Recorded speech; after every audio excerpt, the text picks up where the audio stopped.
Sabe, tem uns números que a gente vê no noticiário que, assim, simplesmente não parecem reais. Pois é. Outro dia eu li que a Nvidia atingiu um valor de mercado de 5 trilhões de dólares. É um número. Para ter uma ideia, isso é 5 vezes o valor de todas as empresas da nossa Bolsa Brasileira somadas. E aí você se pergunta, o que está acontecendo aqui? E desafia o nosso bom senso também, quando você lê que a OpenAI, a criadora do ChatGPT, foi avaliada em 500 bilhões de dólares. Mesmo com prejuízo, né? Exato, mesmo projetando um prejuízo de 27 bilhões para o próximo ano. Algo acende um alerta. Ou a Palantir, uma empresa de software com ações que subiram 2.500% desde 2020. Nossa. E que está sendo negociada a 400 vezes o seu lucro. São números que, parecem pertencer à ficção científica. Exatamente. É por isso que o termo AI Bubble, ou bolha da IA, disparou nas buscas do Google. Não é só a gente que está sentindo essa estranheza. O mundo todo está de olho. Parece que o mundo todo está olhando para esses valores e se perguntando se a gente está em sã com a ciência. E essa é a nossa missão hoje. Vamos investigar a fundo se estamos vivendo uma nova bolha financeira no setor de inteligência artificial. E para fazer isso, não dá para olhar só para o presente. A história das finanças é um cemitério de frases como "desta vez é diferente", sabe? Com certeza. Então o que a gente vai fazer é usar o passado como um mapa. Vamos analisar 3 das maiores bolhas da história, a mania das tulipas, no século XVII, a bolha.com dos anos 90 e a crise do subprime de 2008. A ideia é entender o roteiro, né? E ver se o que está acontecendo hoje se encaixa nesse padrão. Isso.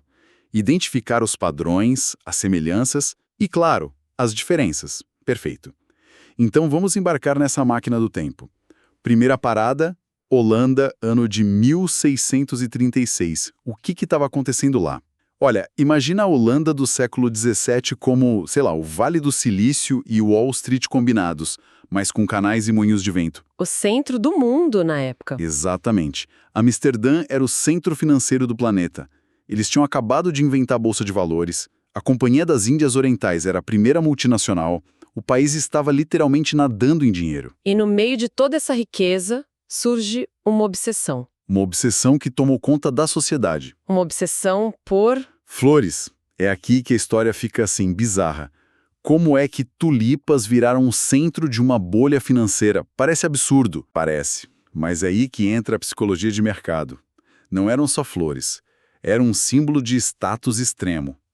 Pensa no equivalente a um relógio de luxo ou uma obra de arte rara hoje. Entendi. As tulipas mais exóticas, especialmente aquelas com pétalas listradas, que na verdade eram resultado de um vírus, eram vistas como um ativo que só podia valorizar. E a especulação, bom, saiu completamente do controle. Sair do controle é pouco. Os relatos da época são surreais. As pessoas não negociavam mais as flores em si. Não, negociavam contratos futuros de bulbos que ainda estavam debaixo da terra. Que nem tinham sido plantados ainda. Chegamos ao ponto em que um único bulbo da tulipa mais rara, a Semper Augustus, foi trocado por uma mansão nos canais de Amsterdã. Uma casa inteira por uma promessa de flor. Exato! E aí, em 3 de fevereiro de 1637, a festa acabou. Em um leilão de rotina na cidade de Haarlem, ninguém apareceu para comprar. Ninguém.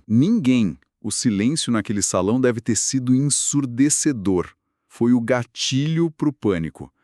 Em uma semana, os preços desabaram mais de 90%. Nossa. Pessoas que eram ricas numa segunda-feira estavam falidas na sexta. E a grande lição aqui, a primeira lei das bolhas, é que o problema não era o produto. As tulipas eram reais, eram bonitas. O problema era o preço. O problema era o preço, que se desconectou por completo da realidade. Essa ideia de preço se divorciando da realidade, isso soa muito familiar. Me transporta direto para a loucura do final dos anos 90, a bolha.com. Ah, sim. A narrativa era tão poderosa que parecia impossível resistir. Era uma narrativa quase messiânica. A internet não era só uma nova tecnologia. Era o início de uma nova economia. E as velhas regras, tipo lucro, não valiam mais. Exato. A necessidade de uma empresa ter lucro ou um modelo de negócio sustentável supostamente não se aplicava mais. O importante era crescer a qualquer custo, capturar eyeballs, ou seja, a atenção dos usuários. E o resultado foi uma euforia que hoje parece cômica. Qualquer empresa que colocasse um .com no nome via as ações explodirem. O medo de ficar de fora, o tal do FOMO, era a força dominante. E os exemplos são incríveis. Você deve lembrar da Pets.com. Nossa, como não lembrar? O cachorrinho de meia. Isso, eles tinham um mascote, um fantoche de meia, que aparecia em comerciais caríssimos no Super Bowl. Era mais famoso que muito político. Só tinha um pequeno problema no modelo de negócio deles. Pequeno. Eles vendiam produtos pesados, como sacos de ração de 15 quilos, pela internet. O custo para enviar isso para a casa do cliente era maior do que o preço do produto. Eles literalmente perdiam dinheiro em cada venda que faziam. Claro que faliram, né? Em menos de um ano, depois de queimar centenas de milhões de dólares. E não foi a única. A Webvan prometia entregar supermercado em casa em 30 minutos. Uma ideia genial, só que em 1999. Muito à frente do tempo. Eles gastaram mais de $1 bilhão construindo centros de distribuição gigantescos e automatizados antes mesmo de validar se as pessoas realmente queriam aquele serviço. Também foi à falência espetacularmente. E no meio dessa festa toda regada a dinheiro de investidores, tinha um cara sendo chamado de velho, de dinossauro. Warren Buffett. Isso.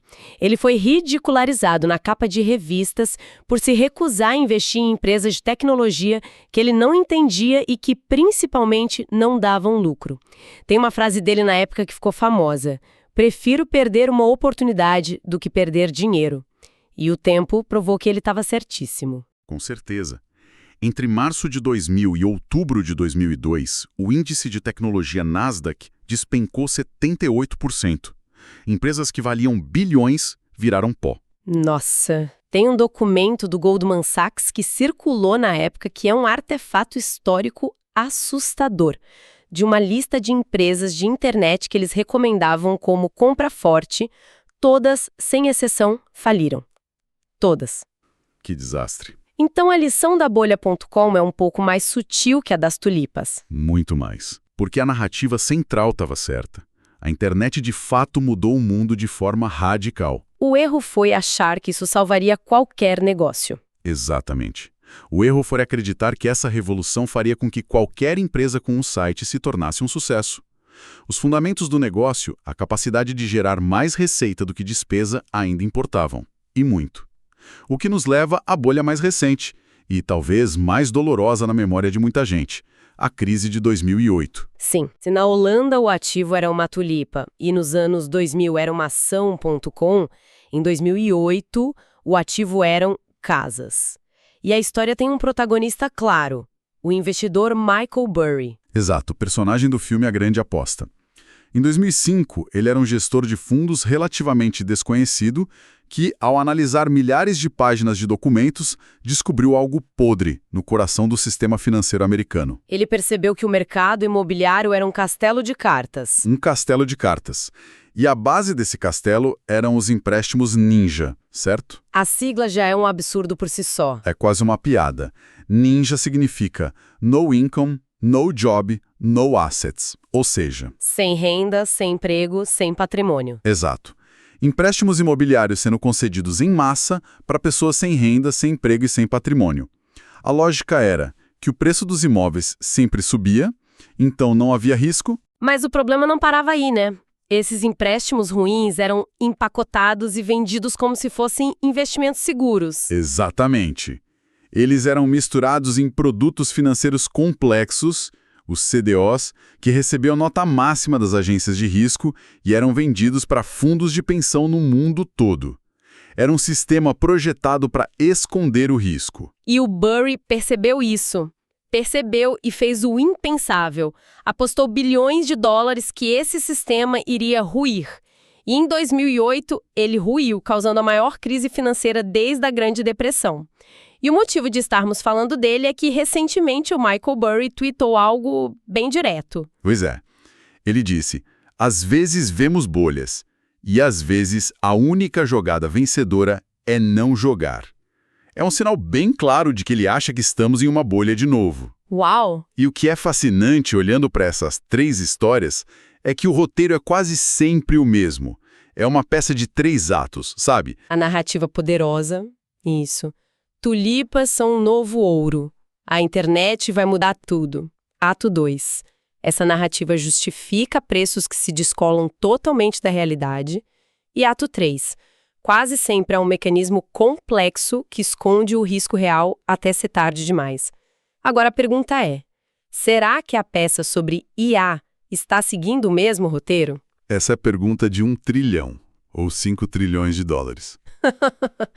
Ok, com esse mapa histórico em mãos, vamos analisar o cenário atual da IA.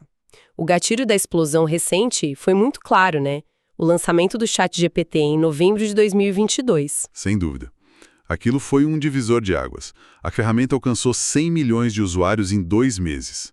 Nada na história da tecnologia cresceu tão rápido. Foi o tiro de largada para uma nova corrida do ouro. Onde todas as gigantes de tecnologia se sentiram obrigadas a entrar com tudo para não ficarem para trás. E essa corrida tem uma infraestrutura, pilares que a sustentam. Pelas fontes são basicamente 3 coisas: chips, data centers e as próprias empresas de IA. Exatamente. E o problema é que cada um desses pilares tem rachaduras bem preocupantes. Vamos começar pelos chips. A NVIDIA projeta os processadores mais poderosos do mundo, essenciais para treinar modelos de IA. Mas aqui está o ponto crítico. A NVIDIA não fabrica os próprios chips. Não fabrica. Quase toda a produção dos chips mais avançados dela, e também da Apple, da Amazon, de todo mundo, é feita por uma única empresa, a TSMC. E a TSMC fica em Taiwan? O que cria um ponto único de falha para toda a economia digital global. Taiwan é uma ilha que a China considera uma província rebelde e ameaça invadir. Então qualquer conflito ali... Qualquer conflito, bloqueio naval ou instabilidade política paralisaria a produção de chips de ponta para o mundo inteiro. Toda a revolução da IA depende da paz em uma pequena ilha no mar da China Meridional. É uma base muito frágil. Além desse risco geopolítico gigantesco, tem um gargalo que é menos óbvio, mas igualmente assustador: a energia. Pois é, o CEO da Microsoft, Satya Nadella, disse com todas as letras: o gargalo para a expansão da IA hoje não são mais os chips, é energia. Nossa, isso é forte. Os data centers necessários para rodar esses modelos consomem uma quantidade absurda de eletricidade. A previsão é que a demanda de energia desses centros quadruplique até 2030. Quadruplique. Sim. Já tem empresas instalando geradores a diesel em larga escala para suprir essa necessidade, o que é tipo um pesadelo ambiental. Ok, então temos riscos na fabricação e na energia. E os riscos financeiros? Tem uma ideia nas fontes que me chamou muito a atenção, o tal do esquema circular da Bloomberg. Esse é um ponto fundamental para entender as avaliações atuais. Funciona assim: a Microsoft investe 10 bilhões de dólares na OpenAI. Ok. A OpenAI, por sua vez, usa parte desse dinheiro para pagar pelos serviços de nuvem da Microsoft e o Azure. Espera aí, então o dinheiro sai de um bolso da Microsoft e volta para outro? Basicamente isso. Eles estão, de certa forma, pagando a si mesmos, com seu próprio dinheiro de investimento. E isso conta como receita. Isso parece estranho. E acontece em todo o setor. A NVIDIA investe em startups de IA que pegam esse dinheiro e compram chips da NVIDIA. É um ecossistema fechado, onde as Big Techs investem umas nas outras e compram os produtos umas das outras. O que infla os números de todo mundo? Infla as receitas e as avaliações de todo mundo dentro dessa bolha. Mas a questão é, quanto dinheiro novo, de fora desse círculo, está realmente entrando? E isso leva ao problema final, que é a monetização. Como transformar essa tecnologia incrível em lucro de verdade? O exemplo do ChatGPT é gritante. É chocante. Eles têm 800 milhões de usuários semanais. Um sucesso estrondoso. Mas só 6% deles pagam pelo serviço. Só 6%. E o mais incrível, As fontes indicam que, devido ao custo computacional altíssimo de cada consulta, a OpenAI perde dinheiro até mesmo com os clientes que pagam a assinatura. Isso cria uma conta que não fecha, né? As Big Techs devem gastar uns 500 bilhões de dólares em infraestrutura de IA só em 2025. Um investimento colossal. Para justificar isso, o setor de IA como um todo precisaria gerar uma receita de 2 trilhões de dólares por ano até 2030. Para comparar, isso é mais do que a receita combinada da Apple, Google, Microsoft, Amazon e Nvidia hoje. Ninguém sabe de onde vai sair tanta grana. O caminho para essa receita, hoje, não é nada claro. E essa lacuna entre o investimento gigantesco e a receita incerta é um sinal clássico de uma bolha especulativa. Ok, os sinais de alerta estão por toda parte. Mas vamos ser justas. Comparando com o passado, existem argumentos muito fortes de que, desta vez, as coisas são sim diferentes. Qual é o principal deles? O principal e, sem dúvida, a lucratividade. Essa é a maior diferença para a bolha.com. Em 2000, a maioria das empresas de tecnologia queimava caixa e não tinha perspectiva de lucro. Verdade. Hoje, as empresas no epicentro da IA, Nvidia, Microsoft, Google, Amazon, são as máquinas de fazer dinheiro mais eficientes da história da humanidade. Os lucros delas estão crescendo em um ritmo quase tão explosivo quanto o preço das ações. Isso dá uma base muito mais sólida para as avaliações. Faz sentido. Outro ponto é a velocidade de adoção. Exato. A IA parece estar se espalhando muito mais rápido que a internet. Os números confirmam isso, né? Sim, no auge da bolha.com, em 2000, só 4% da população mundial tinha acesso à internet. Era uma tecnologia de nicho. E hoje? Hoje, estima-se que 12,5% da população global já tenha usado alguma ferramenta de IA generativa. E essa tecnologia está sendo integrada em produtos que bilhões de pessoas já usam, como o Windows, o Google, o Office. A utilidade é muito mais imediata e massiva. Também tem a questão do número de IPOs, as aberturas de capital. Na era.com era uma febre. Uma febre completa. Em 2000, tivemos 511 IPOs de empresas de tecnologia nos Estados Unidos. Qualquer startup com uma ideia ia para a bolsa. E hoje é bem menos. 56 IPOs. Isso mostra que a euforia não é tão generalizada. O valor está se concentrando em poucas empresas gigantes e não pulverizado em centenas de promessas arriscadas. Por fim, as fontes mencionam o tamanho do investimento em relação à economia como um todo. Parece grande, mas talvez não seja tanto assim em perspectiva histórica. Isso mesmo.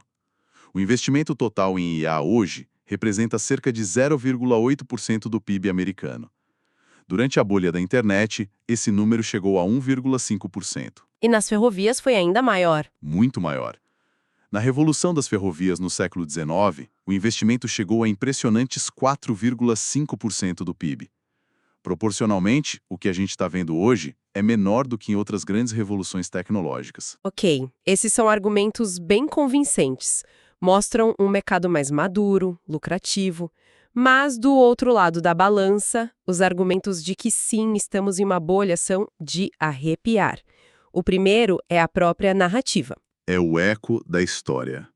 A frase "a IA vai revolucionar a humanidade" é usada para justificar qualquer preço, não importa quão absurdo seja. É o "desta vez é diferente", de novo. Exatamente o mesmo roteiro. Na Holanda, as tulipas eram o futuro do luxo.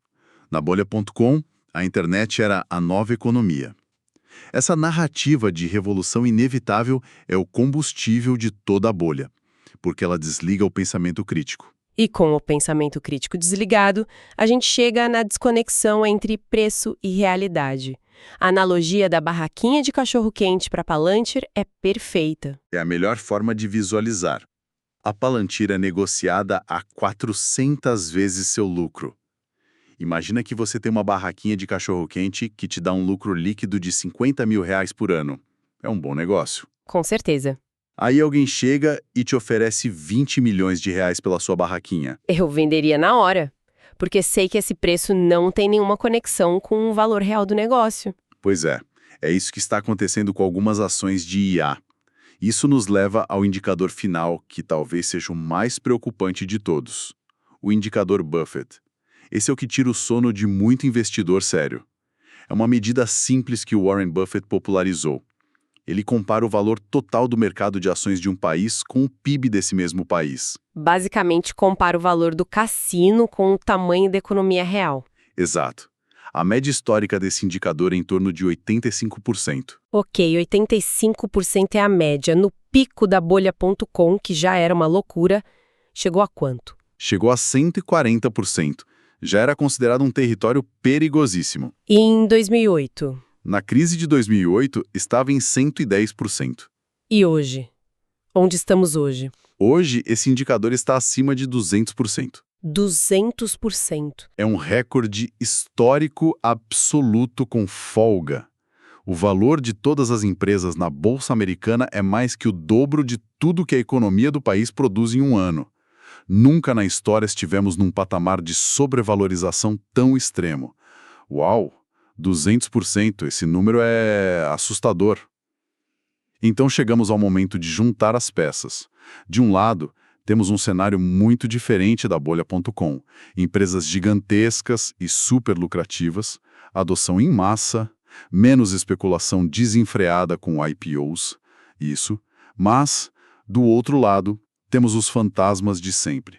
A mesma narrativa de "desta vez é diferente", avaliações que lembram a barraquinha de cachorro-quente de 20 milhões, um risco geopolítico que pode desligar a indústria inteira da tomada e indicadores macroeconômicos como o de Buffett, piscando em vermelho vivo. Talvez a melhor forma de entender o momento seja olhar o que os dinossauros estão fazendo, os investidores que já viram esses filmes antes. Exatamente. O Michael Burry, o homem que previu 2008, não está apenas não jogando. As fontes mostram que ele está usando o próprio dinheiro para apostar ativamente contra empresas de semicondutores e IA. E Warren Buffett, o homem que foi ridicularizado em 2002 por ficar de fora da festa. Aos 95 anos, ele está fazendo exatamente a mesma coisa. Sua empresa Berkshire Hathaway está com a maior posição de caixa de toda a sua história, 382 bilhões de dólares. Uma montanha de dinheiro. Ele está preferindo ficar sentado nessa montanha de dinheiro do que comprar ações nos preços atuais.